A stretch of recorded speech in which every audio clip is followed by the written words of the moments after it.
Cet homme ne vous dit peut-être rien, mais il est à la tête d'un des plus puissants cartels de drogue au monde, avec une armée professionnelle suréquipée, une violence inouïe et un trafic de drogue ultra développé. Celui qu'on surnomme El Mencho s'est imposé comme le dernier grand parrain du Mexique. Son cartel, le Jalisco Nouvelle Génération, est même considéré par les États-Unis comme étant la troisième organisation criminelle la plus puissante au monde. Mais le dimanche 22 février, c'est le choc. El Mencho est finalement tué après plus de 20 ans de traque par l'armée mexicaine. Mais alors comment cet ancien policier est-il devenu un baron de la drogue aussi important qu'El Chapo ou même pour certains que Pablo Escobar? Et que va-t-il se passer maintenant que le cartel le plus puissant du Mexique vient de perdre son chef? Salut, c'est Julien, aujourd'hui je vous raconte tout. El Mencho commence sa vie dans la grande pauvreté. De son vrai nom Nemesio Segarra Cervantes, il naît en 1966 dans une famille paysanne qui produit des avocats à Naranjo de Chila. Et très rapidement, il tombe dans le trafic de drogue. Dès sa 5e année d'école primaire, Nemesio est recruté pour s'occuper des vergers d'avocats appartenant à la famille Valencia, une famille voisine. Sauf que la famille Valencia ne produit pas que des avocats. Ils produisent du cannabis qu'ils dissimulent dans leur cargaison d'avocats. Tout juste adolescent, Nemesio ou El Mencho devient guetteur sur les plantations, puis trafiquant pour le cartel de la famille Valencia, un cartel très puissant dans la région. Mais El Mencho rêve de plus grand, et à 20 ans il fait ses valises et fonce vers les États-Unis. Il s'installe dans la baie de San Francisco, en Californie, dès 1986. Là, il rejoint un trafic d'héroïne et de méthamphétamine. Il tente aussi de former son propre réseau en tant que dealer. Mais sa carrière de trafiquant est brutalement stoppée. El Mencho est arrêté à la fin des années 80. Il est accusé d'avoir tenté de vendre de l'héroïne à 2 policiers infiltrés. En 1992, il est expulsé des États-Unis. El Mencho est de retour au Mexique, c'est là que sa carrière va réellement débuter. En 1997, il s'engage dans la police municipale de Tomatlán, dans l'état de Jalisco. En tant que policier, il se tisse un puissant réseau et devient très proche des dirigeants du cartel Valencia, où il travaillait étant petit, mais aussi du cartel Pacifique, plus connu sous le nom du cartel d'El Chapo Guzmán. Dans le même temps, il rencontre sa femme, Rosalinda González Valencia, la sœur de la famille Valencia. Elle deviendra le bras droit de son futur empire, mais ça, on y revient juste après. El Mencho finit par rejoindre le cartel Valencia dans son état natal au début des années 2000. Il aurait été conseiller en sécurité et un élément stratégique du trafic de drogue vers les États-Unis. Mais alors qu'il prend du poids dans la région et dans le pays, tout bascule du jour au lendemain. À cause de guerres internes, El Mencho est expulsé du cartel. Il rejoint donc l'état voisin nommé Jalisco, dans lequel il a énormément de contacts du fait qu'il y ait été policier. C'est là qu'il fonde son propre cartel. El Mencho forme les Matas Zatas dès 2009, selon plusieurs sources, cartel qui sera plus tard renommé le Jalisco Nouvelle Génération ou le CJNG et qui va devenir l'un des cartels les plus puissants et sanguinaires du Mexique.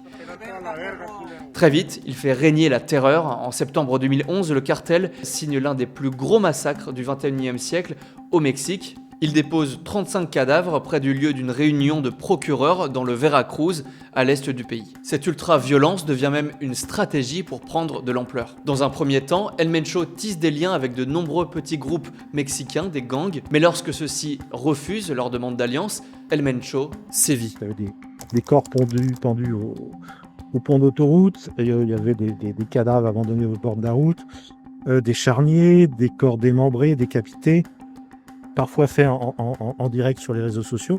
Les autorités estiment qu'ils sont responsables de 15 000 morts par an. En parallèle de ces alliances et de l'ultra-violence du cartel, la CJNG excelle dans la production et le transport de drogues, comme l'héroïne, la méthamphétamine ou le fentanyl, mais aussi la cocaïne qui arrive notamment de Colombie. El Mencho contrôlerait aussi 2 ports sur la côte mexicaine qui lui faciliteraient l'exportation de drogue en Amérique du Nord, en Asie, mais aussi en Europe. Ils ont une vision internationale des choses. Ils ont même délocalisé leur production de méthamphétamine, transformation de cocaïne.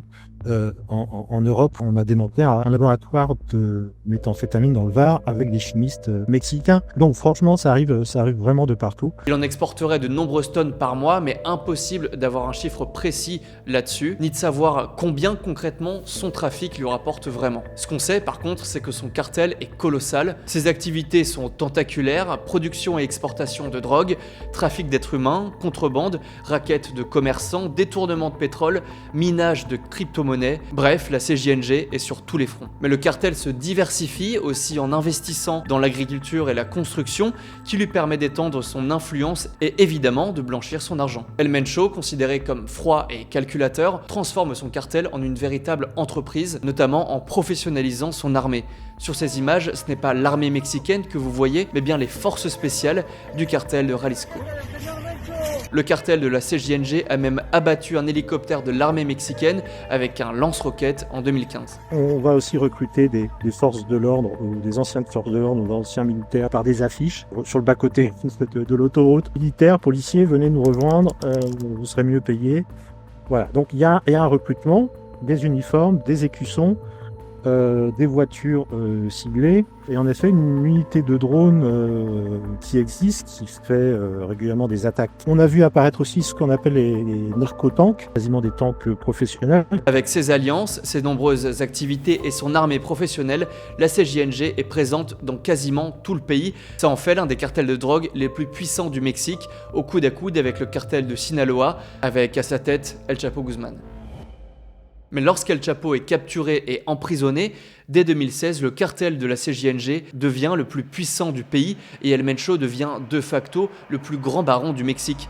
Selon certains experts comme Chris Dalby, son importation de drogue à l'international rivaliserait avec celle d'El Chapo ou même de Pablo Escobar. La pression des États-Unis d'Amérique s'intensifie donc sur le Mexique pour tenter de stopper l'arrivée de drogue dans leur pays. Ils lancent même un avis de recherche avec un contrat de 15 millions de dollars sur la tête d'El Mencho et qualifient le CJNG d'organisation terroriste.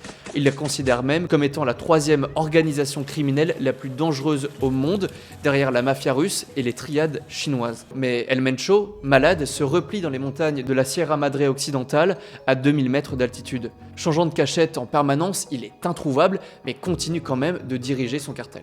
Et quand son fils, surnommé El Menchito, est capturé en 2020 et extradé aux États-Unis, le juge qui a signé le décret est assassiné à son domicile. Le cartel continue ses activités et renforce son influence.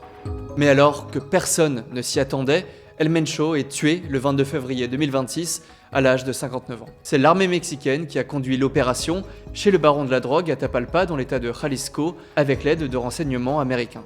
Le même jour, le chaos éclate dans le pays. La CJNG réagit, des bâtiments, bus et voitures sont incendiés, des routes sont bloquées, le trafic aérien est suspendu et les Mexicains sont confinés dans plusieurs régions. Maintenant que le dernier parrain du Mexique est tombé, plusieurs questions se posent. Qui va prendre sa place et bien sûr, que va-t-il advenir du trafic de drogue en cours? Et pour beaucoup, cet événement ne va faire qu'empirer la violence dans le pays. La suite, c'est voir si le cartel va tenir, notamment avec la belle famille d'El Mencho, qui tient notamment les finances. Il y aura les égos de certaines personnes qui vont se réveiller. Donc il risque en fait d'y avoir de nouvelles violences intra-cartel, voire intercartel si les autres vont se réveiller en disant ils sont affaiblis, on va en profiter. Symboliquement, c'était quelqu'un d'important, mais ça va pas changer grand-chose à la consommation de drogue aux États-Unis, donc au trafic de drogue, et donc à l'argent que ça génère. Merci d'avoir regardé notre vidéo, j'espère qu'elle vous a plu, qu'elle vous a intéressé. N'hésitez pas à vous abonner à notre chaîne pour ne rien louper de ce qu'on fait. Et moi je vous dis à la prochaine. Ciao.